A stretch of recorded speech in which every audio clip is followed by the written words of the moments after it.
In the final winter of the European War, long after many believed Germany no longer had the strength for a major offensive, a little-known truth lingered in the shadows of Allied intelligence briefings. Signs of a buildup in the Eiffel forests had been noticed, and quietly dismissed. On the morning of December 16, 1944, that oversight would explode across the American lines with a scale and ferocity few had anticipated.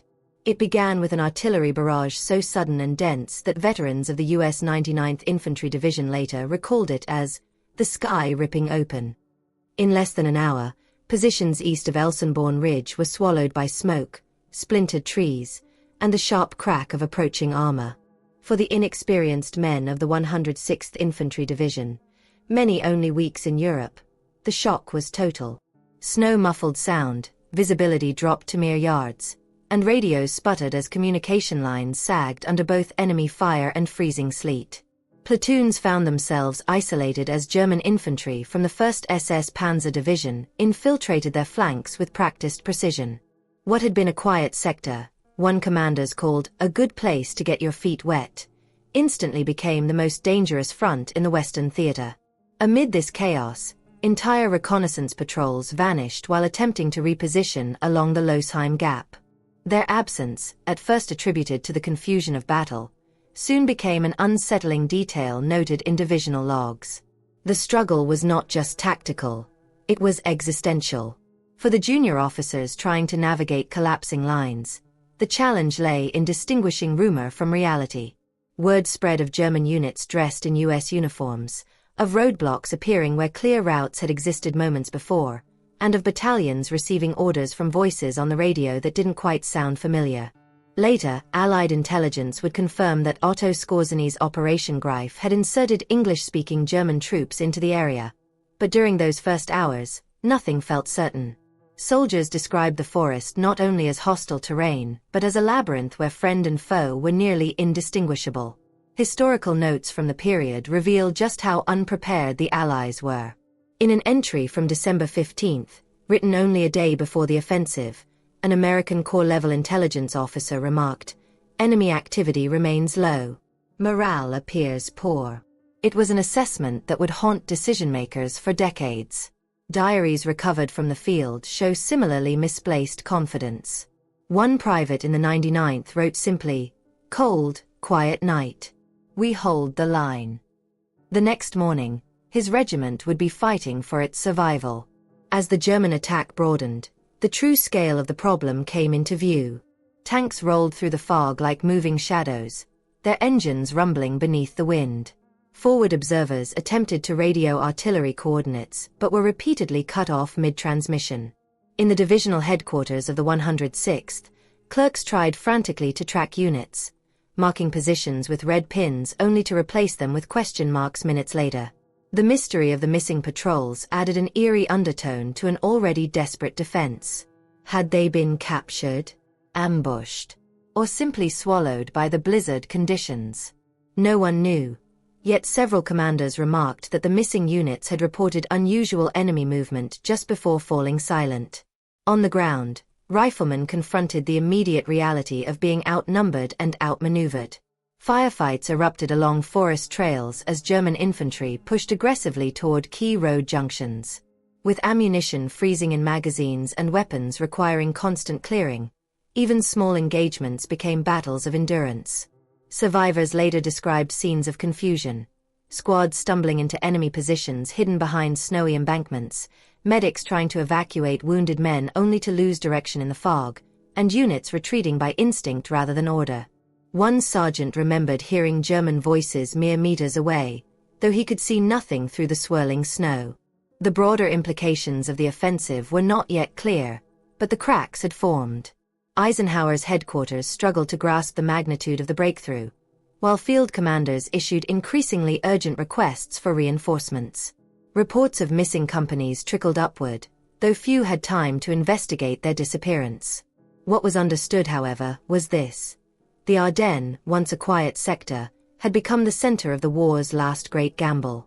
And within that gamble lay countless unanswered questions about who had survived, who had been captured, and who had simply been lost to the winter and the forest.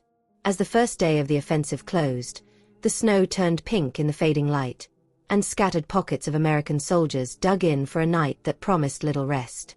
Dispatches from the front were incomplete, fragmented, or contradictory, creating an informational fog as thick as the weather itself. The unanswered fate of the missing patrols, men who had walked into the woods only hours earlier, hung over the division like a ghost. Their disappearance would serve as one of the earliest signs that the German advance was not only rapid, but alarmingly effective. And by dawn of the next day, it would become clear that this was only the beginning of a much wider unraveling. In the early hours of December 17th, as the shock of the initial German assault rippled across the Ardennes, Allied reconnaissance aircraft finally pierced the winter cloud cover. What they saw was worse than anticipated. Long, dark columns of the German 6th Panzer Army pushing westward with a momentum that suggested not a probing attack, but a major strategic offensive.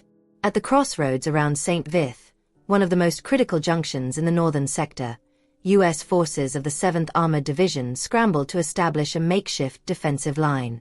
But the speed of the German advance threatened to engulf them before their tanks could even warm their engines. St. Vith quickly became a focal point of desperate resistance. The town's network of roads formed the backbone of the American defense, and losing it would allow German armored units to fan out across Belgium. Lieutenant Colonel William Fuller of the 38th Armored Infantry Battalion later described the situation in his report. "We were not fighting for ground. We were fighting to delay time itself." The 7th Armored Division's Shermans, positioned along the icy roadways, engaged enemy Panthers at ranges often far too close for comfort. Snow kicked up in great plumes as infantrymen clung to hedgerows, attempting to slow the advancing SS troops who were eager to break their momentum through the American lines. Yet even amid this furious defense, something deeper unsettled the troops. Rumors circulated that an entire reconnaissance company from the 14th Cavalry Group had gone missing during the night while scouting an alternative fallback position east of the town. No radio messages. No runners returning. Just silence. In the confusion of the battlefield, units vanished, reappeared, or were mistakenly reported destroyed, but the disappearance of an entire company stood out. Some soldiers whispered that the Germans had cut them off in the forest. Others believed they were captured trying to escape through the woods. Still others wondered if they had been misled by false road signs placed by enemy infiltrators, a tactic confirmed by captured German paratroops later that week. The struggle for St. Vith intensified by midday. American engineers attempted to blow bridges to slow the German armor, but freezing fuses and unexpected ambushes delayed or failed several demolitions. The Germans, meanwhile, exploited every gap. Tiger tanks advanced along forest trails that commanders had assumed impassable, while SS infantry used captured American vehicles to infiltrate new positions. At one roadblock, an American sergeant remembered challenging an approaching jeep in the early dusk. Moments later, gunfire erupted. The occupants were German commandos masquerading as MPs.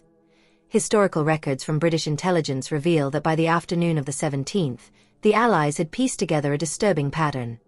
The German penetration in the St. Vith sector was deeper and more coordinated than expected, and the disappearance of the reconnaissance company was not an isolated incident.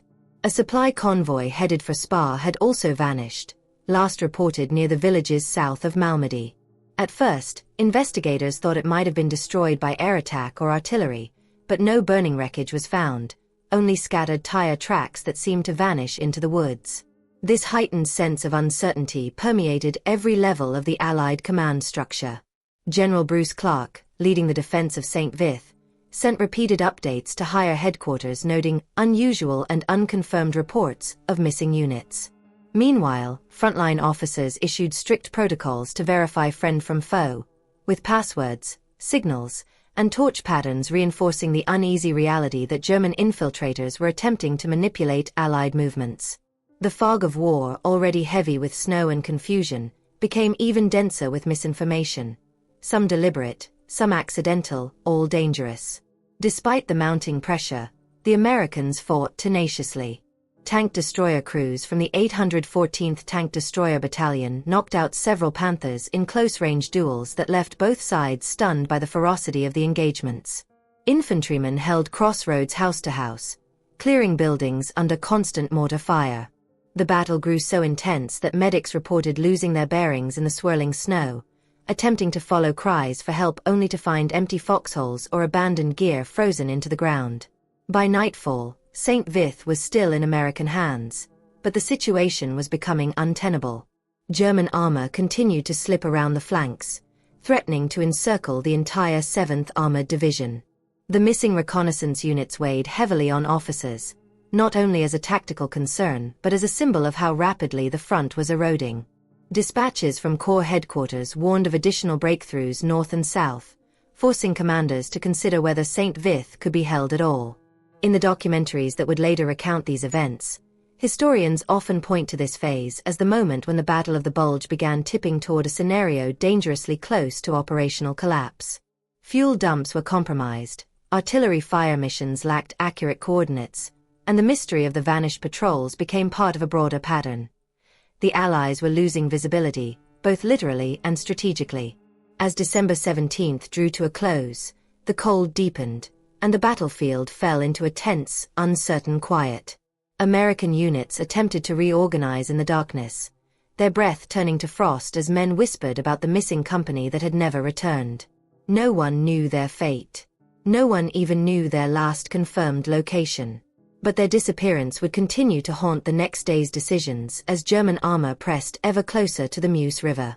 And it was toward that river, and the Allied lifeline beyond it, that the next chapter of the Ardennes crisis would soon shift. By December 18th, the third day of the offensive, the evolving shape of the German attack had become unmistakable.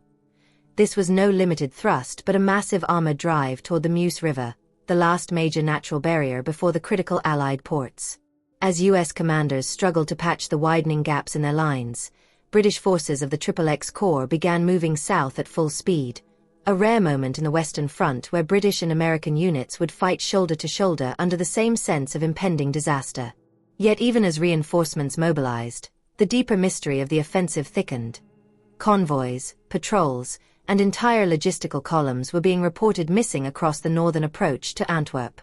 The crisis gained urgency as German spearheads, particularly the 2nd Panzer Division and the Panzer Lehr Division, maneuvered with surprising discipline despite fuel shortages. Their advance dislocated American supply routes, leaving trucks overturned or abandoned in roadside ditches. Drivers fleeing the chaos later spoke of artillery strikes mixed with sudden ambushes by German paratroopers who appeared from tree lanes without warning. But some convoys reported no shots fired at all, just disappearing after entering the forested roads around La Roche and Hauton. When officers later reviewed the maps, many of the tracks seemed to simply stop, as though the units vanished into the winter haze. For the British, the call to intervene came with stark clarity.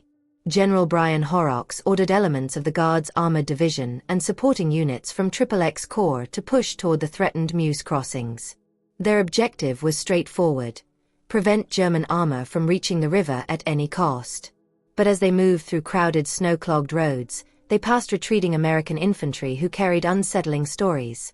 Captured radios broadcasting false orders, German soldiers impersonating Allied officers, and most disturbingly, rumors that several U.S. supply units had not just been intercepted, but had never reached their intended positions in the first place. These mysteries added a shadow to the already precarious operational picture. War diaries from the British Coldstream Guards mention receiving unverified intelligence of missing American columns, and gaps in the logistical chain inconsistent with enemy action alone.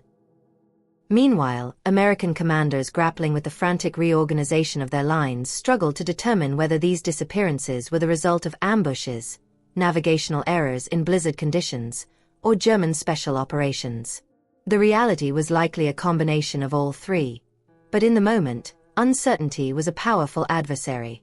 Along the northern flank, intelligence officers worked to piece together the fragmented reports. A cryptic transmission from a U.S. quartermaster unit near Manhay mentioned enemy armor bypassing the crossroads, before abruptly cutting off.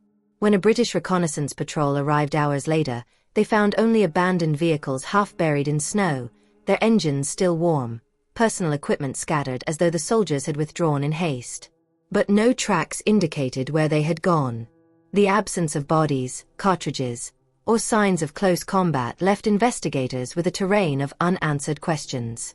Amid this environment of confusion, the German advance pressed forward. Their leading elements moved so rapidly that some U.S. artillery battalions found themselves firing over open sights, their 105mm howitzers doubling as anti-tank guns. In one recorded instance near Werbermont, a British liaison officer described watching American gun crews engage enemy vehicles at dangerously close ranges, swinging their barrels like field pieces from earlier wars. Amid the fighting, soldiers struggled to understand why certain American columns, particularly those carrying vital fuel, had not arrived. Without those supplies, the defense of the Meuse became increasingly fragile. The pressure mounted further as the weather complicated everything. Snowfall reduced visibility to only a few dozen yards.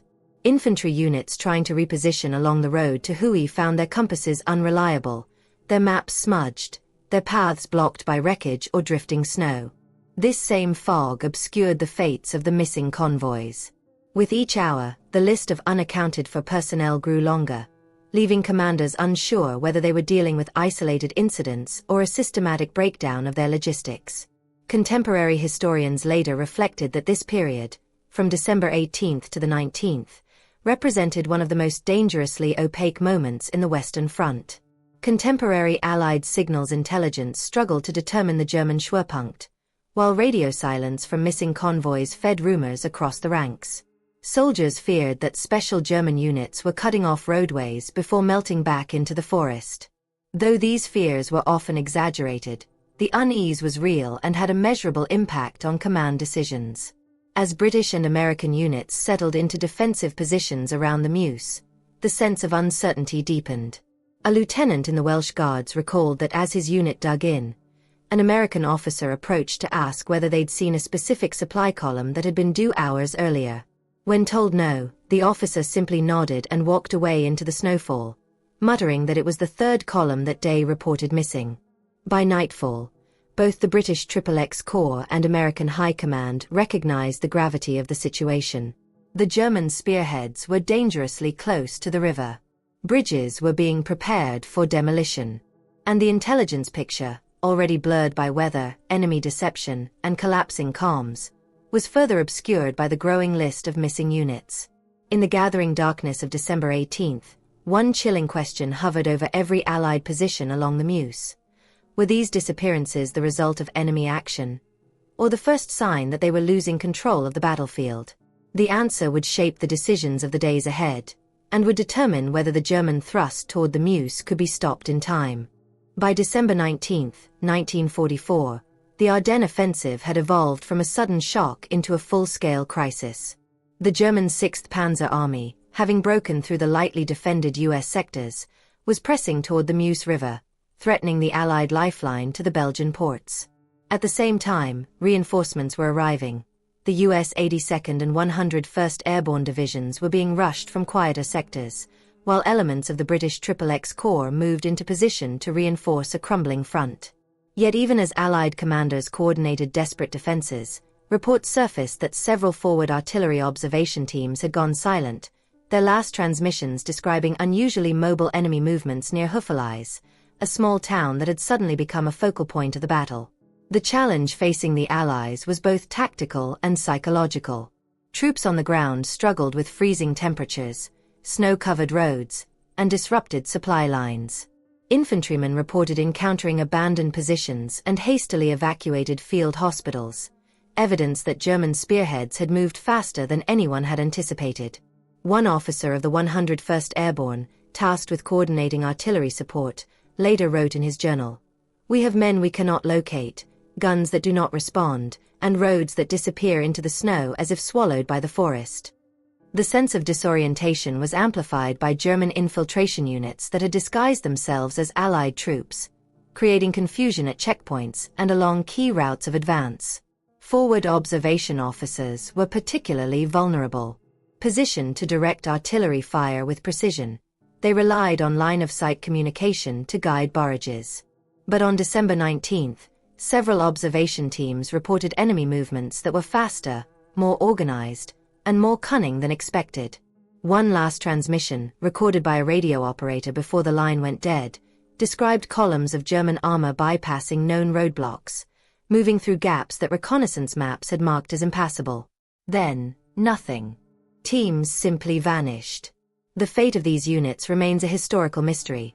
Some suggest capture or destruction. Others argue they may have been lost in the blizzard or forced to retreat into the woods, never to be heard from again. The implications of these disappearances were immediate and severe. Without forward observers, artillery batteries could not accurately target advancing German forces. Commanders resorted to firing blind barrages, aiming at suspected enemy positions with limited intelligence.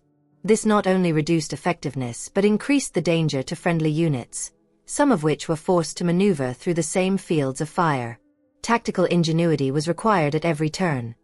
Engineers constructed makeshift observation posts atop frozen hills, radio operators scrambled to establish redundant lines, and infantry leaders improvised defensive perimeters around key crossroads. Meanwhile, the arrival of airborne units brought a fragile sense of hope, tempered by the stark realities of their deployment. Paratroopers were trained for rapid insertion and surprise attacks, but in the Ardennes, their usual advantages were compromised by dense forests, snow, and the fluidity of the German advance. Drops meant to secure strategic positions often scattered units, forcing small groups to link up under enemy fire. Even experienced commanders admitted that uncertainty plagued every decision. Could they hold a key crossroads or village long enough to stabilize the front? Could they locate missing artillery teams before German armor breached the lines? From a strategic perspective, these events revealed the scale of the Allied logistical vulnerability. Supply lines stretched thin, fuel and ammunition were running low in forward positions, and retreating units often abandoned essential stores. Eyewitness accounts detail convoys disappearing overnight, sometimes leaving behind tracks that seemed to vanish into the snow. Investigations later suggested that German forces deliberately disrupted these routes, but in the fog of war, officers could only speculate. Each unexplained disappearance added weight to the growing sense that the Ardennes might not merely be a temporary crisis, but a theater-wide collapse in the making. By late afternoon, Allied planners were forced to make grim assessments. Eisenhower's staff coordinated with British and American commanders on the ground, attempting to prioritize defensive positions while accounting for the missing personnel and units. Reports from the field were inconsistent, and a pattern of vanishing units, artillery teams, reconnaissance patrols, and supply convoys pointed to a disturbing trend. The Germans were not just attacking the front, they were eroding the Allies' situational awareness, creating an operational fog that made every decision more perilous. As night fell over the Ardennes on December 19th, soldiers huddled in snow-covered foxholes, listening to distant artillery fire and the occasional rumble of tanks. The missing observation teams and patrols remained unaccounted for, their fate unknown. Commanders convened in temporary command posts, poring over maps, trying to anticipate German movements with only partial information. And while Allied lines had held in certain sectors, the haunting question lingered. How many units had truly disappeared, and how many more would vanish before the front could stabilize? In the gathering darkness, with the Meuse River looming as both a potential barrier and a line of last defense, the Ardennes remained a theater of uncertainty. Every missing team, every unreported movement, added to the suspense of what was yet to come. The Allies braced themselves for the possibility that the German offensive might yet break through, reshaping the fate of Europe and leaving behind mysteries that would endure long after the snow melted. By December 20th, the Ardennes offensive had pushed Allied forces to the brink of strategic exhaustion. German armored units, having advanced rapidly across Belgium, were now threatening the critical Meuse River crossings, a gateway to Brussels and Antwerp. The US 7th and 9th Armored Divisions were redeployed to form a patchwork defense, while British units from XXX Corps coordinated to hold vital road junctions and villages along the northern sector. Yet, even as these reinforcements arrived, the question of missing American and British units persisted, creating a tension that went far beyond the usual uncertainty of battle. The threat of German breakthrough forced commanders to contemplate a strategic withdrawal. Fuel and ammunition shortages compounded the problem, leaving some units unable to sustain heavy fighting. Eyewitness accounts describe infantrymen retreating along snow-packed roads, dragging wounded comrades on makeshift sleds while German tanks rumbled ominously nearby. Soldiers reported abandoned medical stations, destroyed equipment, and the eerie absence of entire platoons, raising fears that units had been cut off or captured in the chaos. One private from the 101st Airborne wrote, "We move, but the missing are everywhere. Roads are empty, yet the enemy is all around." Meanwhile, the Germans exploited every opening, maneuvering through forest trails and side roads to avoid Allied strongpoints. In one incident near Dinant, a British armored patrol sent to secure a key road junction vanished without a trace. Investigations later found overturned vehicles and scattered equipment, but no sign of personnel or combat engagement. The disappearance of this patrol mirrored countless similar events in both American and British sectors, suggesting a combination of ambush, poor visibility, and disorientation in blizzard conditions.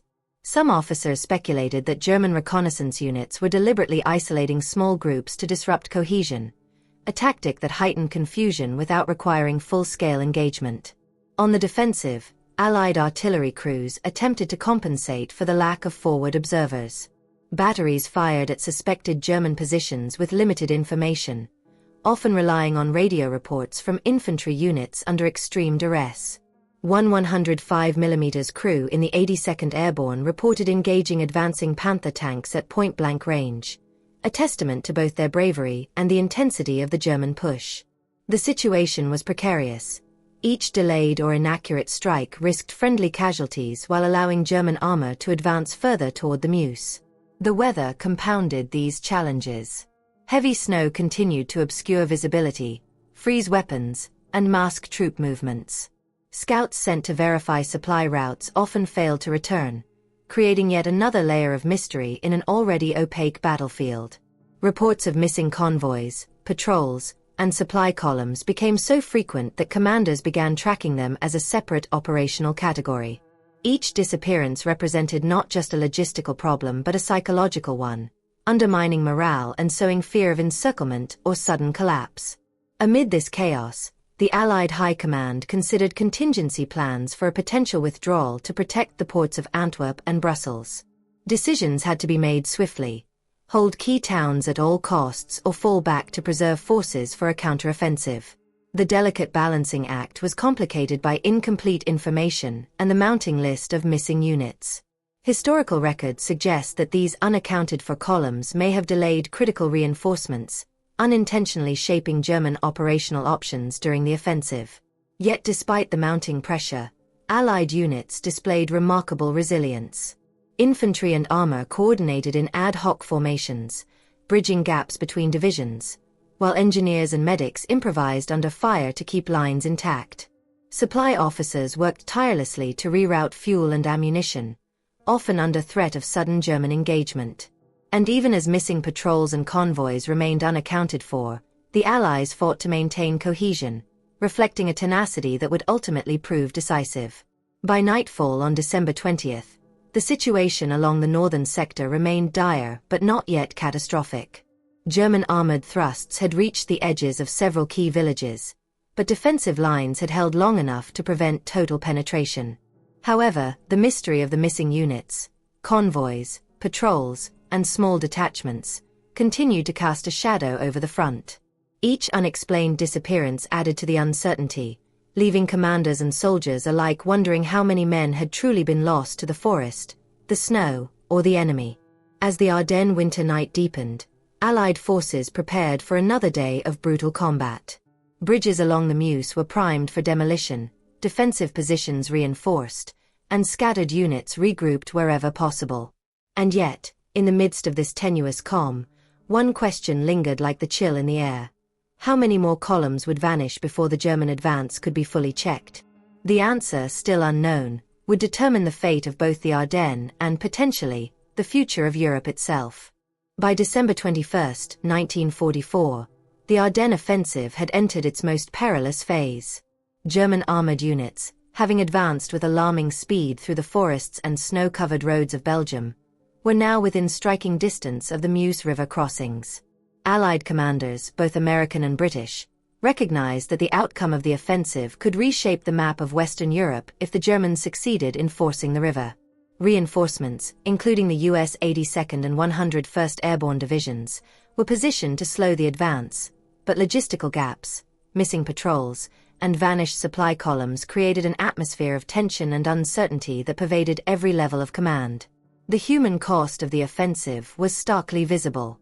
Infantrymen dug in along frozen hedgerows, armored crews faced relentless pressure from German tanks, and medics worked tirelessly to evacuate the wounded through snow and shellfire. Units that had disappeared earlier in the offensive, supply convoys, reconnaissance patrols, and artillery teams, were still unaccounted for. Their fate remained one of the many enigmas of the Ardennes, illustrating how the fog of war could erase entire units without a trace. Some historians have speculated that weather, misnavigation, and German infiltration tactics all contributed to these disappearances, yet the exact circumstances remain unclear. At command level, the pressure to hold the line against a potential collapse was immense. Eisenhower and his generals issued orders to reinforce vulnerable sectors while preparing demolition plans for bridges to prevent German armored breakthroughs. Communication was fragmented, and intelligence reports were incomplete, reflecting both the speed of the German advance and the dislocation of Allied reconnaissance efforts. One U.S. Corps intelligence officer later recorded in his diary, "Every missing unit, every lost convoy, is a question mark in a puzzle that could decide Europe's fate." This uncertainty forced rapid, often improvised decisions that tested the skill and nerve of commanders across the front.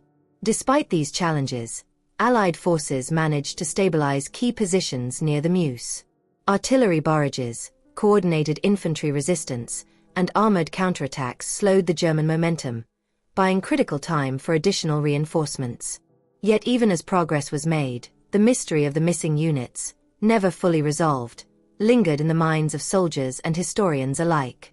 Some were eventually found, having been caught in isolated pockets or misdirected by German deception. Others simply vanished, leaving behind only abandoned equipment and unanswered questions. The broader implications of a successful German offensive were clear. Had the Ardennes offensive succeeded fully, Brussels and Antwerp might have fallen, severely disrupting Allied supply lines and forcing a prolonged bloody conflict in Western Europe. The operation demonstrated how a well-coordinated rapid armored thrust could exploit weaknesses, weather, and miscommunication, but it also highlighted the extraordinary resilience of the Allied command structure and the courage of troops facing overwhelming odds. As the day ended, the battlefield was a mixture of calculated defense and unresolved mysteries. Snow-covered forests, abandoned positions, and silent roads bore witness to the intensity of the fighting and the enigmatic fates of missing soldiers. Historical records preserved fragments of orders, intercepted German communications, and field reports, but many questions about the missing units and the precise movements of German forces remain unanswered. These gaps in the record continue to fascinate historians and military analysts, offering insight into both the chaos of high-intensity combat and the human element of war. The Ardennes offensive, while ultimately halted, left a lasting impression. The proximity to catastrophe, the disappearances of entire units, and the fragility of logistics and communication under extreme conditions revealed how the outcome of history often hinges on moments of uncertainty. Soldiers, commanders, and civilians would remember the chilling possibility that Europe might have been redrawn under a very different flag. And in the quiet aftermath, as snow melted over the ravaged villages and forests, the unanswered questions, the vanished patrols, the missing convoys, and the near breakthrough to the Meuse, served as a reminder of war's unpredictability and the enduring mysteries that it leaves behind. In reflecting on this campaign, one sees not only the strategic brilliance and mistakes on both sides, but also the human stories of courage, survival, and unresolved fate. The Ardennes became a theater of both history and mystery, a place where the margins between victory, loss, and disappearance were perilously thin. And while the Allies ultimately held the line, the echoes of what might have been Europe under a new flag remained a haunting what-if that continues to provoke analysis, debate, and reflection to this day.